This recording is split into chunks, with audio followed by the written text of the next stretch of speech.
Hi, in this video I'm going to talk about front spoilers and what their effect is on cars. Basically, when you have a car, use a simple image of a car.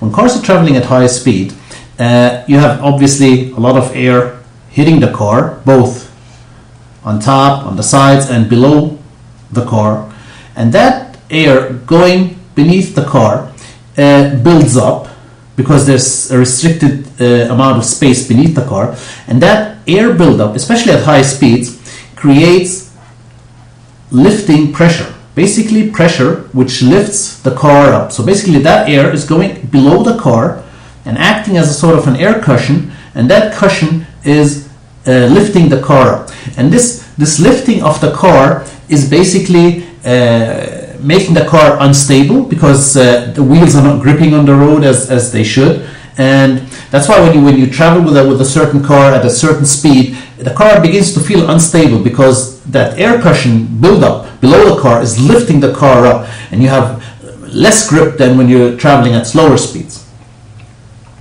So now we come, what do these spoilers do? Let me just remove some of that stuff here. So now a spoiler, I'm just going to change colors.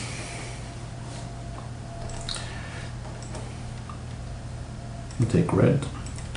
Now a spoiler, a front spoiler, is mounted here.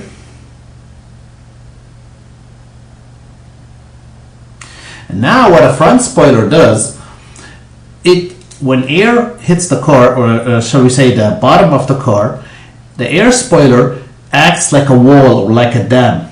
It doesn't allow the air to go below the car, but rather it deflects it to go along the sides of the car. So basically that air is not lifting the car anymore.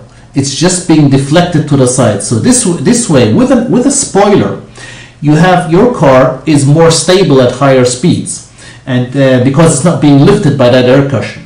And that's why it's also or it makes sense to also have some side spoilers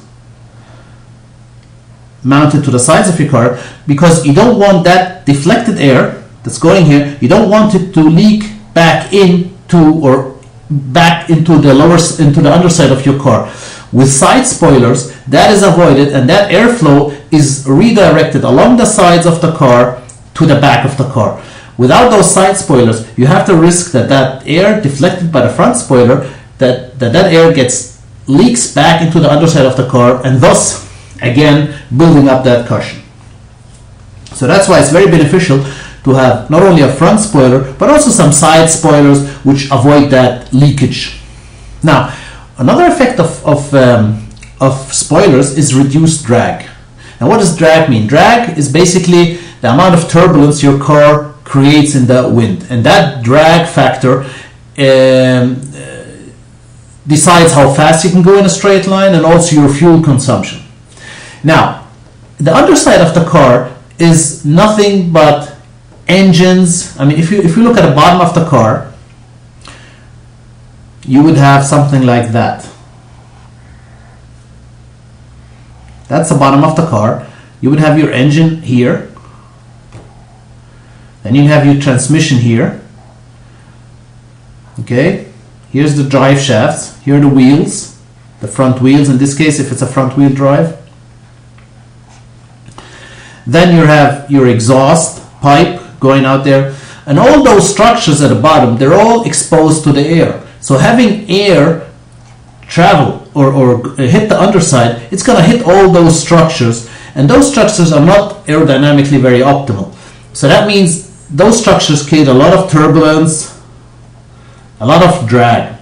And basically by diverting that air away from that underside, from that non-optimal underside, you save yourself, or your car saves a lot of drag, because the air flow is not hitting that underside, that engine, that transmission, that drive shaft, and whatever there else is attached to the underside of your car. And by diverting the air away from that underside, basically a spoiler not only negates lift, but also reduces drag.